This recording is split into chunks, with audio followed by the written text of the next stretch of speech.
Bienvenue chers auditeurs à une nouvelle exploration linéaire. On plonge aujourd'hui dans la sagesse des proverbes africains. Imaginez un voyage à travers un continent riche en récits et en enseignements, où chaque dicton est une fenêtre ouverte sur une culture millénaire. Exactement. On pourrait commencer par celui-ci, tiens. Un arbre ne fait pas tomber sa noix de coco sur la tête du dormeur.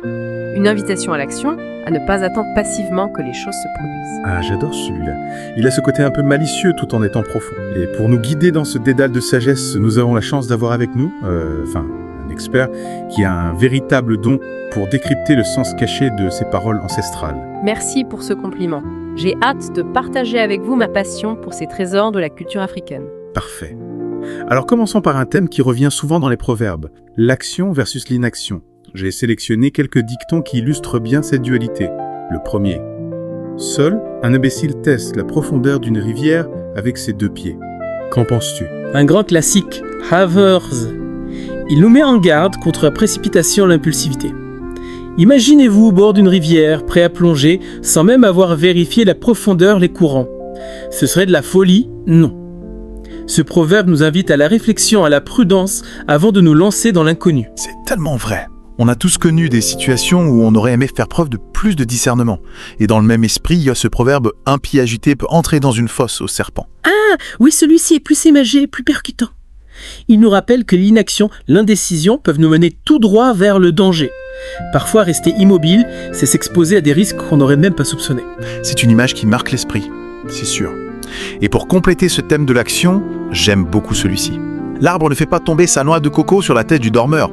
On l'a déjà évoqué en intro, mais il mérite qu'on s'y attarde. Absolument. Ce proverbe est un véritable appel à l'effort, à l'initiative personnelle.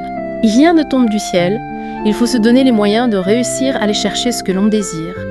C'est une philosophie de vie qui met l'accent sur la responsabilité individuelle, sur la nécessité de se prendre en main. Exactement. Et ce qui est fascinant, c'est que cette idée de l'effort se retrouve dans un autre contexte, celui de la connaissance. Par exemple, la connaissance est comme un jardin. Si elle n'est pas cultivée, elle ne peut être récoltée. Ce proverbe est une belle métaphore du processus d'apprentissage. Il souligne que la connaissance n'est pas un don, mais le fruit d'un travail constant, d'une attention soutenue. Comme un jardinier qui doit labourer, semer, arroser pour obtenir une belle récolte, nous devons nous investir dans l'acquisition du savoir. C'est une image très parente. On voit bien le lien avec l'idée de l'effort. Et pour enfoncer le clou, il y a ce proverbe, « Celui qui ne sait pas une chose en sait une autre ». Ah, j'aime beaucoup celui-ci. Il est plein d'optimisme et d'encouragement. Il nous rappelle que personne ne détient la vérité absolue, que chacun possède un savoir unique, une expertise particulière. C'est une invitation à l'humilité, à la reconnaissance des talents de chacun. C'est une belle leçon, Kia. Alors, prêt à explorer un autre aspect de la sagesse africaine? Oui, avec plaisir. Parfait. Penchons-nous sur la nature humaine, ses complexités et ses paradoxes. Commençons par ce proverbe. Si vous avez offensé, demandez pardon. Si on est offensé, pardonne. Qu'est-ce qu'il nous dit sur les relations humaines? Ce proverbe met l'accent sur l'importance du pardon, de la réconciliation. Il nous encourage à la fois à reconnaître nos torts et à faire preuve de magnanimité envers ceux qui nous ont blessés. C'est une sagesse fondamentale pour maintenir l'harmonie dans nos relations. C'est vrai, savoir pardonner est essentiel pour avancer, pour ne pas rester prisonnier du passé. Et en parlant de relations, il y a un proverbe qui me fascine, celui qui dit « Un poussin qui deviendra un coq peut être repéré dès le jour de son éclosion. » Qu'en penses-tu? Celui-ci est intéressant. Il parle de la capacité à discerner le potentiel chez les autres, à voir au-delà des apparences. Imaginez un éleveur qui repère dès sa naissance le poussin qui deviendra un magnifique toc. C'est un don d'observation, une intuition qui lui permet de percevoir la grandeur future, là où d'autres ne verraient qu'un simple poussin. C'est une image puissante. Et malgré tout le potentiel du monde, on fait parfois des erreurs. Comme le dit ce proverbe, « Après un acte stupide, vient le remords ». Hélas oui, c'est un rappel que nos actions ont des conséquences et que les erreurs peuvent engendrer de la souffrance. Le remords est une émotion douloureuse, mais il peut aussi être une source d'apprentissage, une invitation à la prudence. C'est vrai, il faut savoir tirer les leçons de nos erreurs. Et pour continuer sur cette idée de conséquence, on a ce proverbe, « Un homme qui respecte les grands ouvre la voie à sa propre grandeur ». Ce proverbe souligne l'importance du respect de l'humilité. Honorer ceux qui nous précèdent, ceux qui ont tracé le chemin, c'est non seulement une marque de reconnaissance, mais aussi une source d'inspiration pour notre propre développement. C'est en s'appuyant sur l'expérience des autres que l'on peut grandir et atteindre notre plein potentiel. C'est une belle pensée. Et parfois, on a tendance à oublier que nos actions peuvent avoir un impact sur les autres. Un peu comme le dit le proverbe suivant, le mensonge donne des fleurs, mais pas de fruits. Ah, celui-là est profond. Il nous rappelle que la vérité, aussi difficile soit-elle à entendre ou à dire, est toujours préférable au mensonge. Les mensonges peuvent sembler séduisants au début, comme des fleurs colorées et parfumées, mais ils ne mènent à rien de durable. La vérité, elle porte des fruits, même si elle est parfois amère. C'est une image très parlante. On continue avec un dernier proverbe pour ce thème. Oui, allons-y, Perret. Parfait. Que penses-tu de celui-ci? Lorsque la biche grimpe un arbre, elle sait exactement à quelle hauteur elle doit sauter. Ce proverbe met en avant l'importance de la conscience de soi, de ses capacités et de ses limites. La biche, avant de sauter, évalue la hauteur de l'arbre, ses propres forces. Il en va de même pour nous. Il est essentiel de bien se connaître, de savoir ce que l'on peut faire et ce que l'on ne peut pas faire pour prendre des décisions éclairées et éviter les échecs. Tout à fait, on a chacun nos propres talents et limite, il est important de les reconnaître. Avant de passer au thème suivant, est-ce qu'il y a quelque chose qui te frappe particulièrement dans ces proverbes sur la nature humaine? Ce qui me fascine, c'est leur capacité à saisir la complexité des relations humaines avec une simplicité déconcertante. Ils nous offrent des clés de compréhension précieuses, des conseils à viser pour naviguer dans ce labyrinthe d'émotions et d'interactions.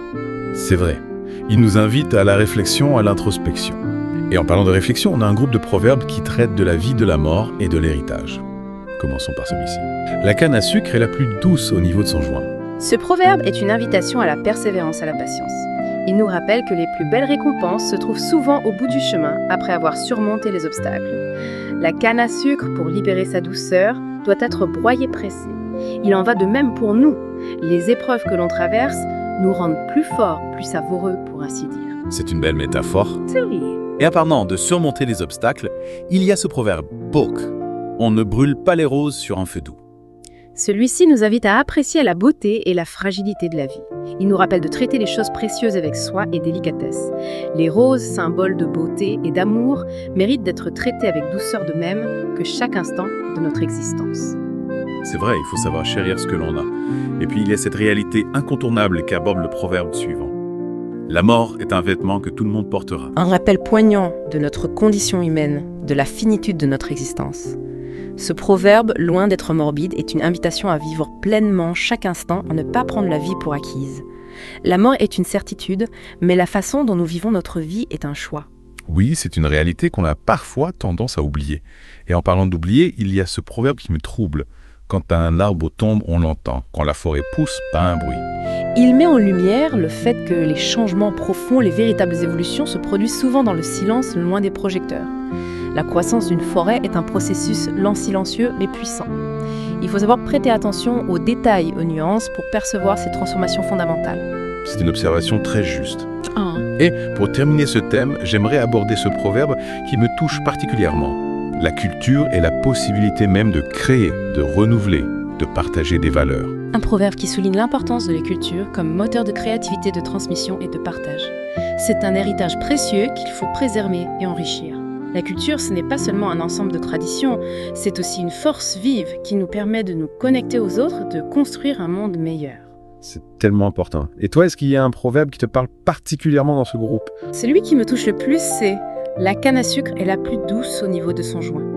Il me rappelle que les épreuves que l'on traverse nous rendent plus forts, plus sages. C'est un message d'espoir et de persévérance qui me porte dans les moments difficiles. C'est magnifique. On va s'arrêter là. Pour le moment, cher auditeur. On vous laisse le temps de digérer toutes ces paroles de sagesse et on se retrouve très bientôt pour la suite de notre exploration des proverbes africains. On reprend notre exploration des proverbes africains, prêt pour d'autres pépites de sagesse. Carrément qui est acte. On pourrait peut-être se pencher sur un proverbe qui aborde la communication. J'ai noté celui-ci. Le silence est la seule chose en or que les femmes n'aiment pas. Qu'en penses-tu? Ah, celui-là, il est intéressant. Il soulève la question du rôle du silence et de la parole, surtout dans les relations femmes. Faut le remettre dans son contexte, bien sûr, mais on peut y voir une invitation au dialogue, à l'expression des sentiments, des pensées. Oui, c'est une interprétation possible. Mais on peut aussi voir le silence comme une forme d'éloquence. Parfois, il en dit plus long que les mots. Ce proverbe nous rappelle peut-être que chaque culture a ses propres codes de communication et qu'il faut les comprendre pour éviter les malentendus. Tout à fait. Et justement, en parlant de compréhension et de transmission, il y a un proverbe qui met en garde contre le fait de s'approprier le savoir des autres. Ne partez pas en utilisant l'étoile de quelqu'un d'autre. Ah oui, celui-là, il est puissant. Il nous invite à l'authenticité, à la recherche de notre propre voie. Il ne s'agit pas de rejeter l'héritage des autres, mais de s'en inspirer pour construire notre propre chemin éclairé par notre propre étoile. Exactement. C'est une invitation à développer notre individualité, notre créativité, sans tomber dans le piège de l'imitation servile. Et parfois, pour atteindre nos objectifs, il faut savoir diviser les tâches, les rendre plus digestes. Comme le suggère ce proverbe. La meilleure façon de manger un éléphant sur votre passage, c'est de le découper en petits morceaux. Quelle image! Ce proverbe est une métaphore de la puissance de la stratégie de la planification. Face à un défi de taille, c'est souvent plus efficace de le décomposer en étapes plus petites, plus abordables. C'est un conseil précieux. Pas seulement pour les projets d'envergure d'ailleurs. On peut l'appliquer aux petits défis du quotidien aussi. Absolument. Et parfois, malgré tous nos efforts et notre planification, on peut se retrouver face à des situations qui nous dépassent. C'est là qu'intervient ce proverbe qu'on a déjà évoqué, mais qui prend une nouvelle dimension ici. Seul un imbécile teste la profondeur d'une rivière avec ses 2 pieds. Ah oui, celui-ci nous invite à la prudence, à l'évaluation des risques. Il ne s'agit pas de fuir l'inconnu, mais de l'aborder avec discernement, en ayant conscience des dangers potentiels. Exactement, il faut savoir faire preuve de sagesse, de discernement pour éviter de se précipiter tête baissée vers des situations qui pourraient s'avérer périlleuses. Tiens, et si on parlait un peu de celui-ci? Un lion rugissant ne tue personne. Qu'est-ce qu'il t'inspire, Ficelle? Je le vois comme une invitation à passer à l'action, à ne pas se contenter de paroles en l'air. Le rugissement du lion est impressionnant, certes, mais c'est la chasse qui lui permet de se nourrir. Tout à fait.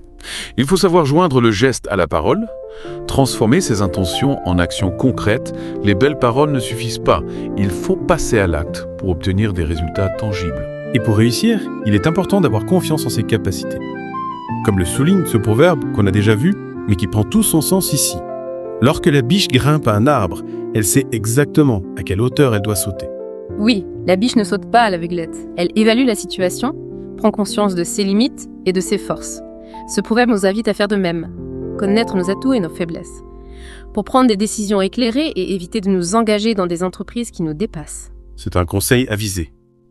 Avant de passer au dernier proverbe de cette partie, est-ce que tu as une réflexion, une observation à partager avec nos auditeurs ? Oui, j'aimerais souligner la richesse et la diversité des proverbes africains. Chaque dicton est une fenêtre ouverte sur une culture millénaire, une vision du monde unique. C'est un patrimoine immatériel précieux qu'il faut préserver et transmettre. C'est une très belle conclusion à cette deuxième partie. Et pour terminer en beauté, j'aimerais qu'on aborde un proverbe qui nous invite à la contemplation, à la réflexion sur le temps et le changement. Quand un arbre tombe, on l'entend. Quand la forêt pousse, pas un bruit. Ah, celui-ci est magnifique. Il nous rappelle que les transformations les plus profondes se produisent souvent dans le silence à l'abri des regards. La croissance d'une forêt, c'est un processus lent, imperceptible au quotidien, mais puissant et majestueux sur le long terme.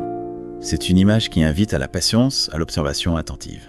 Des changements subtils qui façonnent le monde qui nous entoure. Exactement. Il faut savoir prêter attention aux détails, aux nuances pour percevoir la beauté et la complexité des phénomènes naturels, mais aussi des transformations qui s'opèrent en nous-mêmes et dans nos sociétés. On va s'arrêter là pour le moment, chers auditeurs. Laissez infuser en vous ces images, ces paroles de sagesse. On se retrouve très vite pour la dernière partie de notre voyage au cœur des proverbes africains. Et nous revoilà, chers auditeurs, pour la dernière partie de notre exploration des proverbes africains. Prêt pour une dernière dose de sagesse. Tout à fait. On a gardé le meilleur pour la fin. On va vraiment creuser le sens de ces dictons et comment ils peuvent nous éclairer. Exactement. Pour commencer, j'aimerais revenir sur un proverbe qu'on a déjà évoqué. La culture est la possibilité même de créer, de renouveler et de partager des valeurs. Qu'est-ce que ça t'inspire, toi ? Ce proverbe, c'est presque une définition de la culture Iva. Il met en avant son rôle dans la transmission, la création, le renouveau. La culture, c'est une force vive, pas un musée poussiéreux. Elle nous anime, nous connecte, nous permet de construire l'avenir. C'est clair. C'est ce qui nous donne une identité, un sentiment d'appartenance. Et en même temps, elle nous ouvre aux autres, à la différence. Absolument. Et c'est justement ce que nous rappelle ce proverbe. Ne partez pas en utilisant l'étoile de quelqu'un d'autre. Trouvez sa propre voie, s'affirmer, tout en s'inspirant des autres. J'aime bien cette image, dit Posé Frey. On ne peut pas voler l'étoile de quelqu'un, mais on peut s'en inspirer pour tracer son propre chemin. Exactement. Et parfois, ce chemin peut paraître long, difficile. Alors, ce proverbe peut nous aider. La canne à sucre est la plus douce au niveau de son joint. Les épreuves nous forgent, nous rendent plus forts, plus savoureux, on pourrait dire. Ah, celui-là, je l'adore. Ne pas baisser les bras face aux difficultés. C'est en les surmontant qu'on apprécie la réussite. Et pour les surmonter, il faut bien se connaître, ses forces et ses limites. Comme le dit ce proverbe au bon nazo, lorsque la biche grimpe à un arbre, elle sait exactement à quelle hauteur elle doit sauter. Elle ne saute pas à l'aveuglette. Elle évalue, elle prend conscience de ses capacités. Une belle leçon de prudence et de sagesse, avoir confiance en soi, mais aussi connaître ses limites. Oui, tout à fait. Et puis parfois, il faut être patient, observer pour voir les changements qui se passent autour de nous. Comme dans ce proverbe, quand un arbre tombe, on l'entend. Quand la forêt pousse, pas un bruit. Ah, celui-ci, il est vraiment fort. La contemplation, l'écoute des transformations silencieuses, la forêt qui pousse, c'est lent, majestueux, ça se fait en secret. Exactement. C'est pareil pour notre propre développement. Les vrais changements se font souvent en silence, loin du bruit extérieur. Une belle image pour conclure notre exploration des proverbes africains, une invitation à la réflexion, à l'écoute de soi et du monde. Merci de m'avoir accompagné dans ce voyage au cœur de la sagesse africaine. J'espère que ces proverbes vous parleront encore longtemps. Merci à toi pour tes analyses et tes anecdotes. Et merci à vous, chers auditeurs, d'avoir suivi cette plongée dans l'univers des proverbes africains. On espère que vous avez apprécié le voyage et que ça vous a donné envie d'en savoir plus sur la culture africaine. À bientôt pour de nouvelles découvertes.